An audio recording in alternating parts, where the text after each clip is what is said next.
ଖେଳ କ'ଣ କହିହେବ କି? ବହୁତ ଧନ୍ୟବାଦ ଆପଣଙ୍କୁ। ଏପଟେ ବର୍ତ୍ତମାନ ଆମର ଦେଖନ୍ତୁ ଆମର କାକୁ ଜଣେ ହେବେ ମୋର କକା ଜଣେ ଆଜି ପହଞ୍ଚି କକା ଆଜି କେମିତି ଖେଳଟା କେମିତି ଲାଗୁଛି? ଖେଳଟା ବହୁତ ମଜା ଲାଗୁଛି। ଯାହା ଆପଣ ତଳକୁସୁମାକୁ ଆସିଛନ୍ତି ପ୍ରତିବର୍ଷ ଆସନ୍ତି ଏ ବର୍ଷ ମାନେ ଏନ୍ଜୟ କରୁଛନ୍ତି। ଆଜ୍ଞା ଆଜି ଭୁବନେଶ୍ୱର କଟକ ମଧ୍ୟରେ କିଏ ଜିତିବ ଲାଗୁଛି? ସେମିତି ଗ୍ୟାରେଣ୍ଟି ନାହିଁ କିଏ ଜିତିବ ବୋଲେ କିଏ ଜିତିବ କି ନା କଣ। ତାହେଲେ ଦେଖାଯାଉ କ'ଣ ହଉଛି ଖେଳ ତ ଅନିଶ୍ଚିତ। ଆପରେ ଆପଣମାନେ ଦେଖୁଛନ୍ତି ଆମର ସମସ୍ତେ ଏନ୍ଜୟ କରୁଛନ୍ତି। ତା ସହିତ ଆମର ଏକରେ ସାରଙ୍କୁ ପଚାରେ ସାର୍ ଆଜି ଖେଳ କେମିତି ଲାଗୁଛି?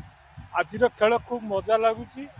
ଆଜିର ଯୋଉ ଭୁବନେଶ୍ୱର ଆଉ କଟକଙ୍କ ଭିତରେ ଆଜି ଯୋଉ ଆମର ଫାଇନାଲ ଖେଳଟି ହେଉଛି, ଖେଳଟି ସମ୍ପୂର୍ଣ୍ଣ ଭାବେ ଭଲ ରହିଛି। ତାପରେ ଭୁବନେଶ୍ୱର ଦଳ ମଧ୍ୟ ଭଲ ରନ୍ କରିଛି, ତା ପରିବର୍ତ୍ତେ ତା ବିପକ୍ଷରେ କଟକ ମଧ୍ୟ ଖୁବ୍ ଭଲ ଭାବରେ ବି ଖେଳିପାରୁଛି।